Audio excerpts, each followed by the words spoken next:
It was a busy Monday morning. Cars rushed down the street. People walked fast with coffee in hand. The city was loud, fast, and tired. But on the corner, just outside the police station, one small boy stood still. He looked no older than 6. His skin was dark, his clothes worn and dirty. He had no shoes. In one hand he held a small piece of paper. In the other, a tiny red toy car scratched old and missing a wheel. Nobody noticed him at first. Until he stepped forward onto the road. A car stopped just in time. The driver yelled. The boy didn't move. He looked across the street at a group of police officers walking toward the building. That's when he saw her. Officer Amanda Lewis. Tall, calm, and serious. She wore her navy blue police uniform, her badge shining in the morning sun. She was talking to another officer, laughing quietly. Her hand moved as she spoke. The boy's eyes went wide. He stared. Then suddenly he ran straight toward her. Heard footsteps. Fast. She turned and saw the small boy running at her. Before she could react, he reached her, grabbed her uniform tightly, and looked up at her face. Mom, he whispered.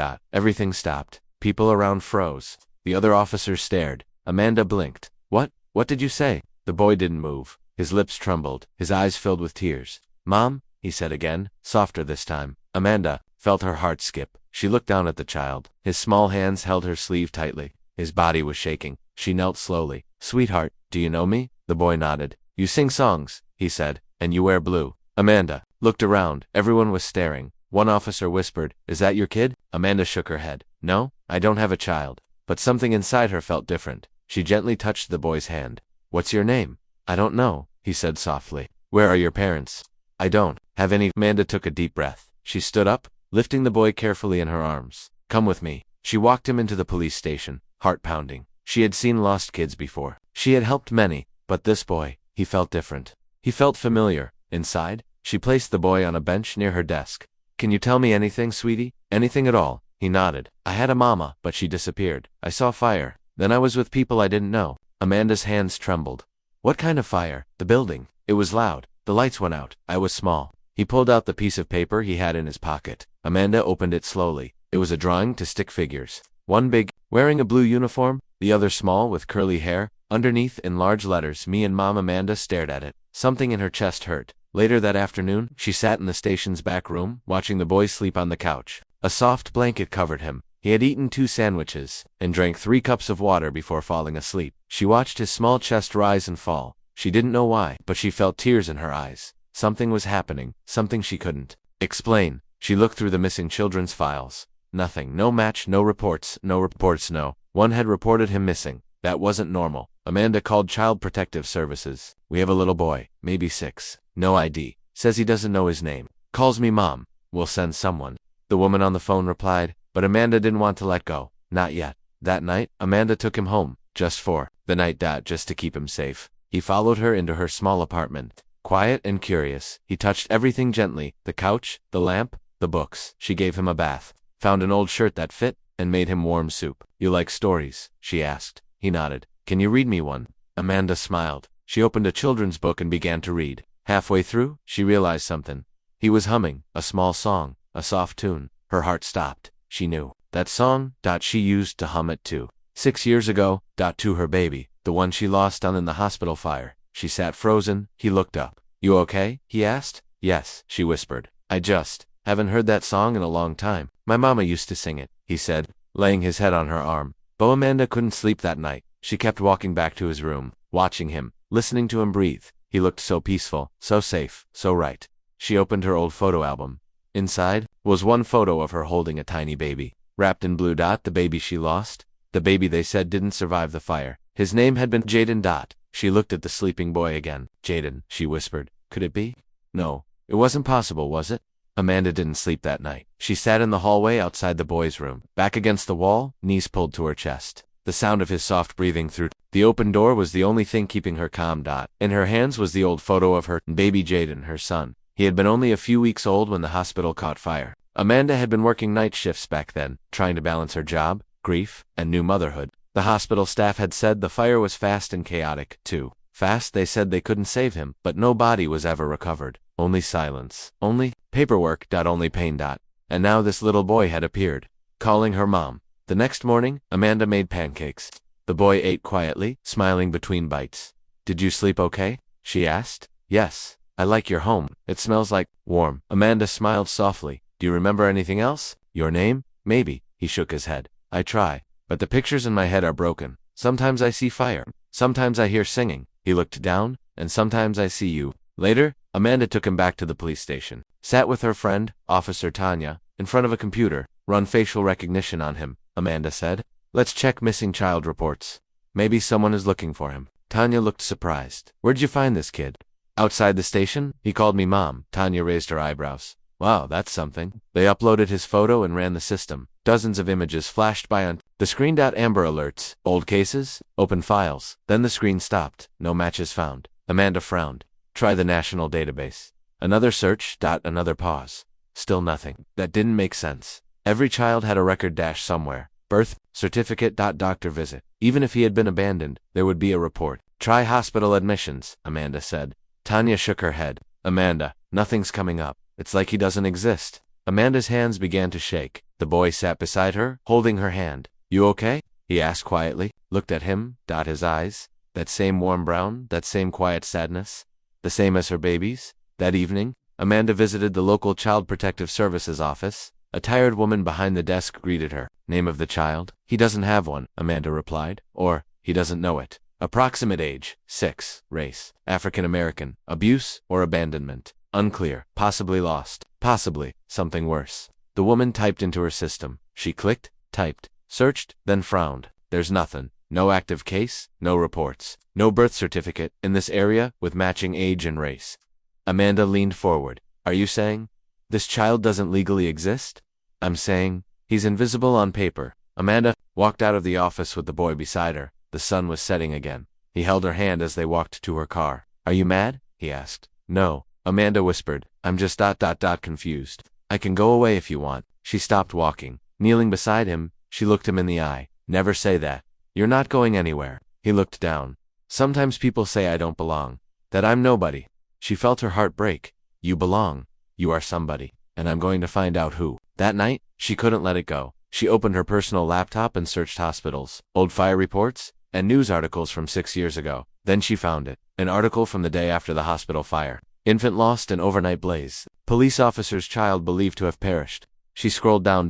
There was a picture of the hospital in flames, and a photo of her younger self, holding baby. Jaden, she had forgotten they took that. Her fingers trembled as she zoomed in. Jaden had the same nose, same ears, and that same tiny scar near the left eyebrow. She looked at the boy sleeping on her couch. He had it too. Amanda drove to the hospital early next morning. It was closed, now burned out and boarded up. A new one was built down the street, but the old structure still stood, broken and forgotten. She walked around the outside and then she saw it. On the back wall, near an old emergency door, there was a word scratched in the brick, barely visible, but she knew the handwriting. Jaden. Inside, dust and ash covered everything. She walked through the old halls carefully. Memories hit her from every side. The sound of machines, the soft beeping of monitors, the smell of antiseptic, and then the smoke, the screams, the moment she was held back by a nurse as flames rose behind the door. We couldn't get to the crib, they had told her. I'm sorry, but now, that didn't feel true. She knelt in the hallway, closed her eyes, and whispered to the quiet air. Did someone take him?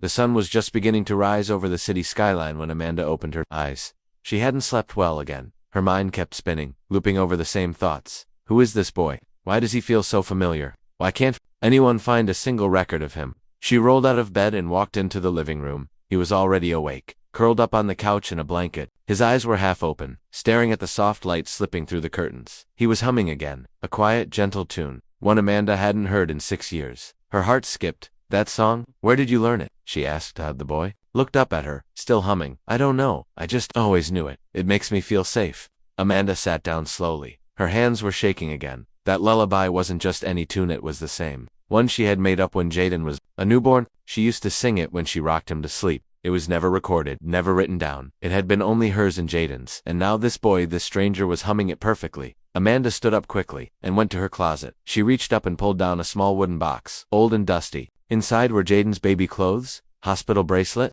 and a music box she had never been able to open since the fire. She wound it up. The lullaby began to play, the same melody. The boy turned his head, eyes wide. That song, that's the one. It's in my head all the time. Amanda's hands fell to her sides. She didn't speak. Could this really be Jay? Was he somehow alive? But the DNA test would prove it. She had to know. Later that day, Amanda drove the boy to a private lab. She couldn't tell the department. Not yet. She didn't want anyone to take him away before she knew the truth. The lab assistant was kind. She spoke softly to the boy and swabbed his cheek gently. Amanda gave a sample to Tejo. When will the results be ready? She asked. 2 days, the assistant replied. 3 at most. Amanda nodded. 3 days. 3 nights of wondering. 3 nights of fear. That evening, they sat on the floor and played with blocks. The boy built towers. Amanda watched, pretending to smile, but inside, she was a storm. What if I'm wrong, she thought. What if I'm getting too close? What if he's not mine, and I lose him? Then the boy looked up and said something that broke her completely. Can I call you mommy again? She couldn't answer, she just nodded and held him close. The next day, Amanda visited the new hospital that replaced the one that burned. She asked to speak with the director. After some explaining, she was allowed into the archive room there. She found a file labeled, Hospital Fire Infant Wing Confidential. She opened it slowly. Inside were names of babies in the building during the fire. Don Lewis was listed next to his name, presumed dead. No body recovered. But something else caught her eye, a second name. Infant male, unknown, transferred to temporary care before fire. No other details. No ID, no follow-up. Amanda felt cold all over. Transferred, but never named. Could that baby be hers? When she got home that night, the boy was asleep on the couch again, the red toy car in his hand. The one he always held. Amanda had never paid much attention to it before. Now she picked it up gently and turned it over. On the bottom, scratched into the plastic, were 3 tiny letters. JLC, Jaden Lewis Carter, her baby's full name. She dropped the toy. Her knees went weak. The room spun the next morning. Amanda returned to the lab. She was early. The assistant greeted her. With a smile, we've got the results. Amanda's heart stopped, and the assistant looked confused. They say, he's not your son. Amanda blinked. What? The DNA doesn't match? I'm sorry. Amanda took the envelope and walked out silently. Her legs moved, but her heart felt stuck. It doesn't make sense. It has to be him. Every part of me knows it's him. But science said no. Back home, Amanda sat on the floor, the boy playing beside her. He looked up. Did you find out? She nodded slowly. The test said we're not family. The boy's face dropped. He looked down, quiet, still. I guess that means I go now. Amanda shook her head. No, it doesn't. I don't care what the test says. I care what I feel, what you feel, and I feel like you're mine. Tears slipped down the boy's cheeks. I feel that too. That night, Amanda called her older sister, who had once worked at the old hospital. They hadn't spoken in years. Her sister sounded surprised to hear from her. Mandy, it's been forever. Did you ever hear anything about Jaden? Silence. Then her sister spoke quietly. I heard rumors after the fire. A nurse said a baby was taken out early, that he was passed to someone. No one talked about it after. The hospital didn't want bad press. Amanda felt her blood run cold. Taken where they never said. Amanda whispered, I think I found him. Amanda stood in the middle of her kitchen, holding the envelope in her hand like it was a ticking bomb, not a match. Those words rang in her ears again and again. She had read them 5 times. Still, she didn't believe it. Her heart screamed one thing, but the paper said something else. And she didn't know which to trust anymore. The boy was in the next room, playing with the red toy car again. He had been quieter since Amanda told him the test result. Not sad. Just still. Like he was waiting for something. Amanda sat down across from him. You okay, sweetheart? She asked gently. He nodded. Are you sad? He asked. Amanda tried to smile, but her voice cracked a little. Are you? He looked down. I don't know what I am. That night, Amanda couldn't sleep. She sat at her desk and opened her old police case folders. She had learned one thing after years on the force. Sometimes, the system lies, or worse. Someone inside it makes sure the truth never comes out. Picked up her phone and called a friend, Detective Carla Mendez, who worked in internal affairs. Carla answered on the second ring. Amanda, it's midnight. I need a favor. Please don't tell me you're chasing a ghost again. Amanda took a breath. I need you to look at a DNA lab for me. Quietly. What's going on? I think someone switched. Results? The next day, Amanda drove back to the lab. She asked to speak with the assistant again. Can I see the test process? The raw data? She asked. The assistant hesitated. I'm sorry, that's confidential. Amanda showed her badge. I'm also a police officer, and this child might be mine. You want me to trust the system? Show me how the system works. The assistant hesitated, then opened her computer. She pulled up the file. Amanda looked at the codes, the numbers, and something caught her eye. The sample ID was wrong. Not just off by 1 digit. It belonged to a different test. Done months ago. This isn't our sample, Amanda said. The assistant looked nervous. Wait, that's strange. I didn't do that. Amanda's voice dropped. Who did? She stepped outside and called Carla again. You were right, Amanda said. The ID was switched. Someone tampered with your test. Yes? And I want to know who. Send me everything. Carla hung up. Amanda emailed her the full file. An hour later, Carla called back. Amanda, I checked the system logs. Your test was flagged and rerouted. Rerouted where? to a private lab connected to CPS. Amanda's heart stopped. Why would Child Protective Services mess with my DNA test? Carla was quiet. For a moment, you said this boy doesn't exist in the system. No ID, no history, nothing. Then someone might be trying to keep it that way. Amanda drove straight to the CPS office. She walked in calmly, but her eyes were sharp. Behind the front desk sat the same tired woman from before. You again, the woman said. Yes, Amanda replied. And I need to speak to your director. Now. She's not in today. Amanda stepped closer. Then give me her number. This is a police matter. The woman hesitated, then wrote something down on a sticky note. Amanda took it and walked out. She dialed the number in her car. A woman answered. Director Barnes speaking. Amanda introduced herself. We need to talk about a little boy with no file, no ID, no past. Someone tampered with his DNA test. Silenced on, then a soft voice. You weren't supposed to find him? Amanda gripped the steering wheel. Excuse me. Look, Officer Lewis. We were protecting him, that's all. From what? From being claimed by the wrong people. He's my son, Amanda yelled. We couldn't be sure, the voice replied. The fire records were incomplete. There were no proper chain of custody documents. So we hid him. You hid him. He was placed in quiet care. No paperwork. Safer that way. Amanda couldn't believe what she was hearing. You lied to the system? You buried a child. And you stole my son. We protected him, Director Barnes said again. Now you found him. So, what happens next is up to you. Then the line went dead. Amanda sat there, stunned, hands shaking, heart racing. They had taken him, hidden him, changed the test to keep her away, and now they were trying to walk away quietly like it didn't matter, like he didn't matter. But he did, more than anything in the world, back home. The boy was sitting on the floor, drawing again. He looked up when Amanda walked in. You're back. Yes, baby, I'm back. She knelt beside him and held his small hands. I need you to know something. You are not crazy, you are not wrong, and you are not lost. He blinked. What do you mean? You are mine. They tried to hide it, but I know the truth, and I will fight for you, every second, every breath, until nobody can ever take you again. Tears filled his eyes. He threw his arms around her, and whispered the word she had waited 6 years to hear. Again, Mommy. The next morning, Amanda stood at the kitchen sink, staring out the window, a warm mug in her hands. The boy was still asleep, curled on the couch in a blanket, holding his toy car. Amanda hadn't told him everything yet, not about the CPS cover-up, about how close she was to losing him again. She needed more answers first, and time was running out. She opened the drawer where she kept the few items he had when she found him dirty clothes. The drawing, the paper with stick figures, and something she hadn't noticed before, a folded photo tucked inside the back pocket of his pants. She pulled it out gently and opened it. The edges were worn. The image faded. It showed a woman holding a baby. The woman had long braids, dark brown skin, and kind but tired eyes. Amanda's breath caught in her throat. She knew that face. It was her sister. Her name was Tracy. Amanda hadn't seen her in over 5 years. They used to be close, but things changed after the fire. Tracy had struggled with addiction. Amanda had tried to help, but the trust between them broke after a few rough arguments, broken promises, and silence. Amanda thought she had lost Tracy forever, but now, here she was. In the photo, holding Jaden, Amanda flipped the photo over in faded pen, a note. For Mandy, I had to keep him safe. Amanda sat down slowly. Her mind raced. Did Tracy take Jaden that night? Was she the one the nurse gave him to? Where did she go? And the biggest question of all, where is she now? She searched her phone for Tracy's old number. No service. Then she remembered something. Tracy had always talked about a shelter where she stayed during tough times. Amanda called the shelter. Do you have any record of a Tracy Lewis staying with you? Let me check, the voice replied. Minutes passed. Yes, she stayed here. About 4 years ago. Then again 2 years ago. Amanda's voice trembled. Do you know where she is now? Sorry, we don't keep track after they leave, but she left a message for someone named Amanda once. What did it say? It just said, tell Mandy, I had to disappear, but I didn't want to. Please don't hate me. Amanda felt a tear roll down her cheek. Later that evening, she sat with the boy. Sweetheart, do you remember a woman with long braids? He nodded. Yes. She smelled like flowers and said I was special. Did she ever say her name?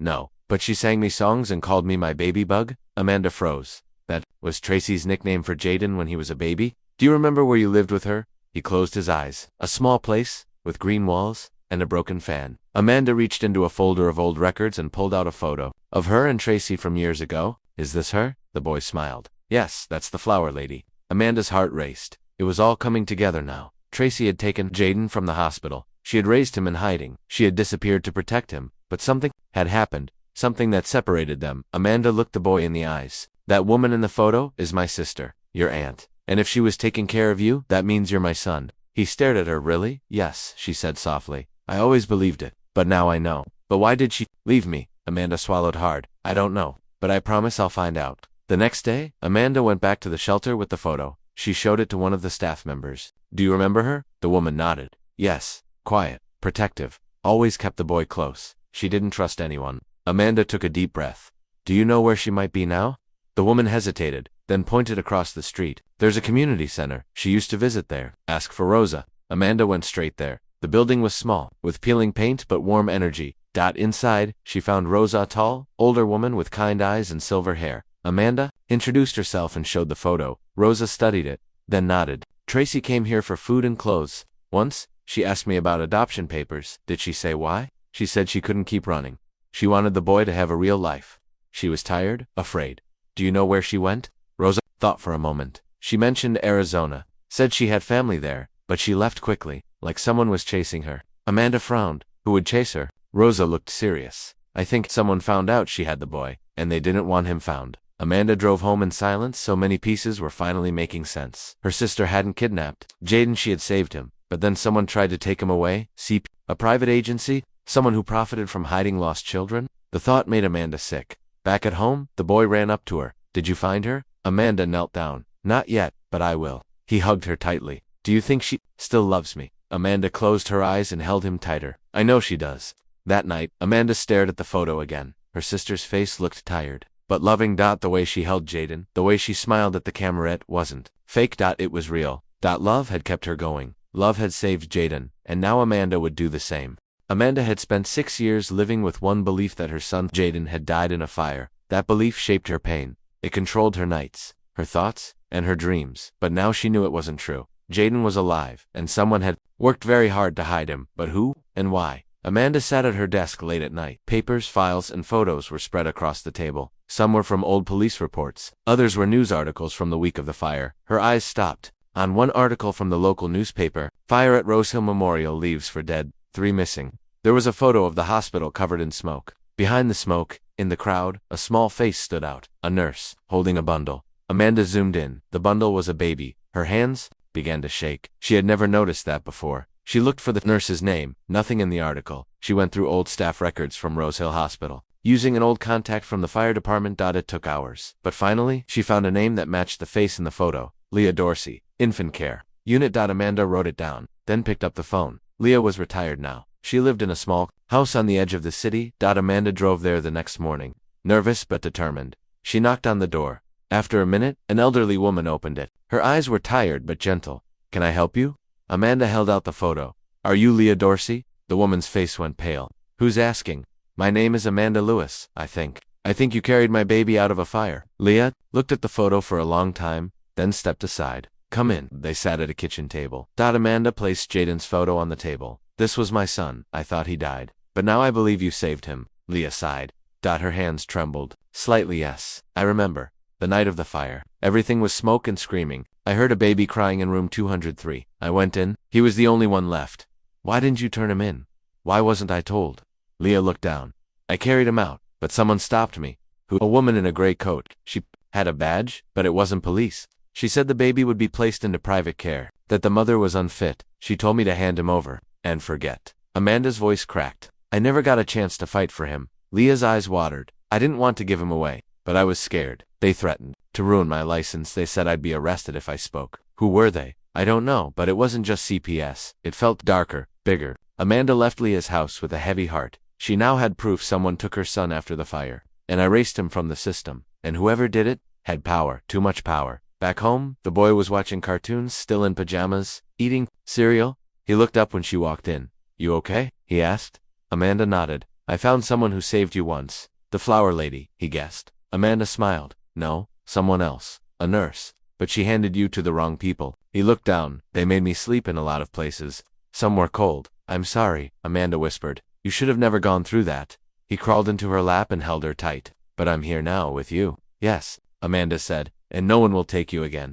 That night, Amanda called Carla. The nurse confirmed it. A woman in a gray coat took Jaden after the fire. Any name? No, just a badge and threats. Sounds like one of those private contractors, Carla said. We've had reports before. Quiet removals. Paid under the table. Amanda frowned. Why would someone want my baby? Maybe money. Some of these children are adopted overseas illegally, others are sold into private systems that don't ask questions. Amanda felt sick. So it was never about my fitness as a mother, it was about opportunity. The next day, Amanda visited her captain at the precinct. She showed him the photo of Leah with the baby, the testimony, the labs tampered, DNA report. The calls from CPS. Everything. The captain leaned back in his chair. This is big, Amanda. I know. You sure you want to go up against these people? They stole my child, she said. Yes, I'm sure. He nodded slowly. Then I'll support you, but we'll need legal help and maybe protection.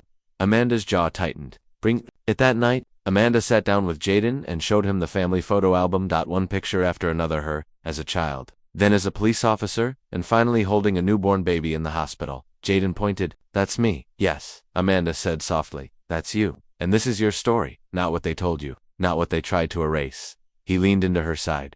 Can we take new pictures now? Together? Amanda smiled.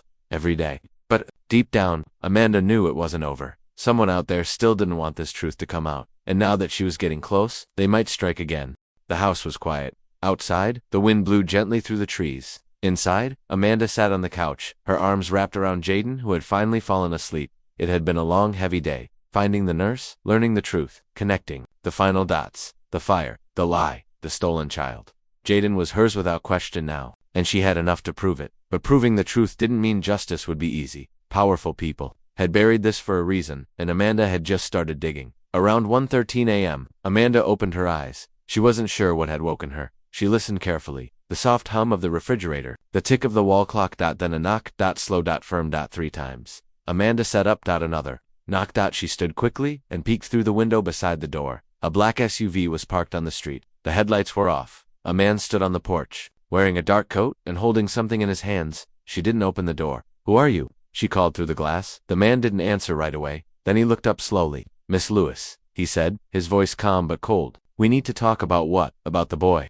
Amanda's heart pounded. I don't talk to strangers at midnight. I'm not a stranger to this case, and you're getting too close to something dangerous. Amanda took a deep breath. Then you should leave. If you want to keep the boy, if you care about his safety, you will stop what you're doing. She unlocked the door but left the chain and opened it just a crack. Are you threatening me? The man smiled faintly. I'm warning you. Who sent you? People who don't like loose ends. Amanda's eyes narrowed. He's not a loose end. He's my son.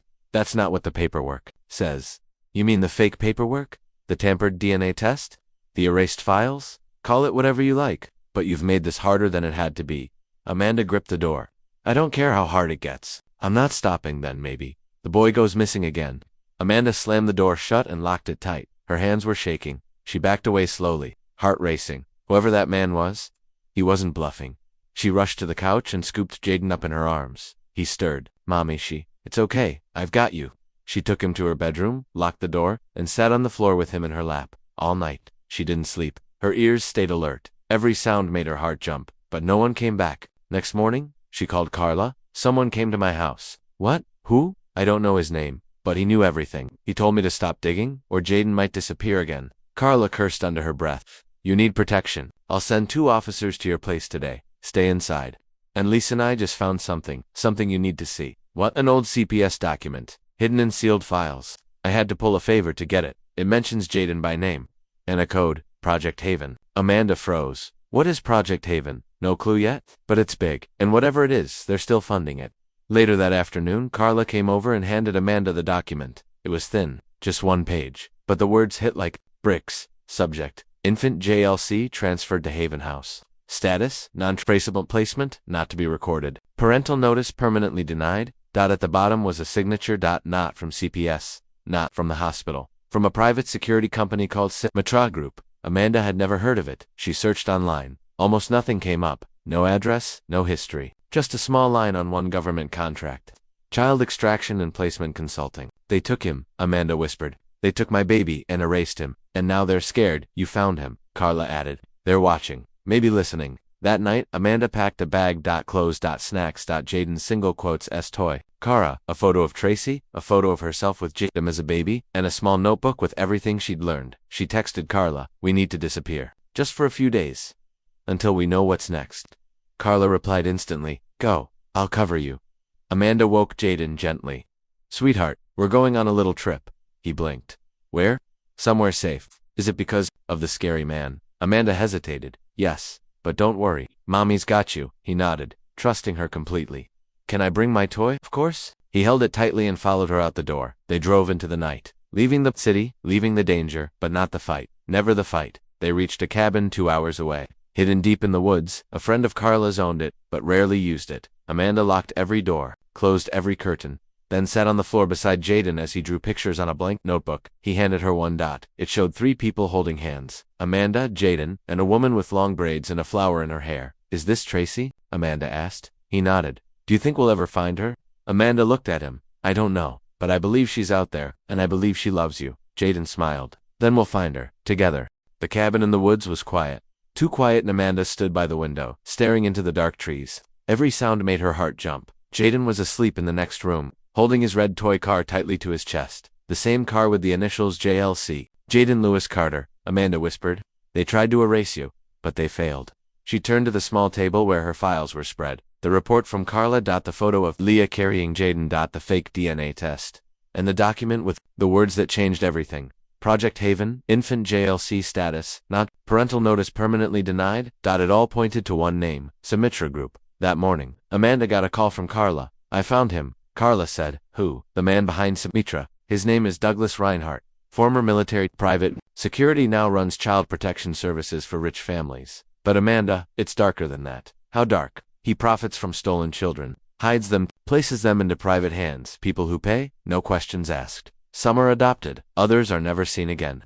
Amanda's voice shook. He tried to sell Jaden worse. I think your sister found out. I think she tried to stop it. Amanda froze. That's why she disappeared. Amanda drove back to the city that night, alone. She left Jaden safe with Carla's friend at the cabin. She couldn't risk him being hurt. She couldn't risk anyone taking him again. She was done running. She wanted justice. She needed answers. And she was going to get them face to face. Reinhardt's office was in a glass tower downtown. Clean, cold, perfect. Amanda walked into the lobby wearing a black coat, a small wire under her collar. Carla was listening. In from a parked car, outside. If I don't come out in 30 minutes, send backup. Got it? Carla said. Amanda stepped into the elevator and pressed the top floor. The office door opened to reveal a man in his 60s. Tall, polished, eyes. Like ice, he smiled politely. Officer Lewis, I was expecting you. Amanda didn't smile back. You know why I'm here? Yes, and I must say, you're very persistent. You stole my son.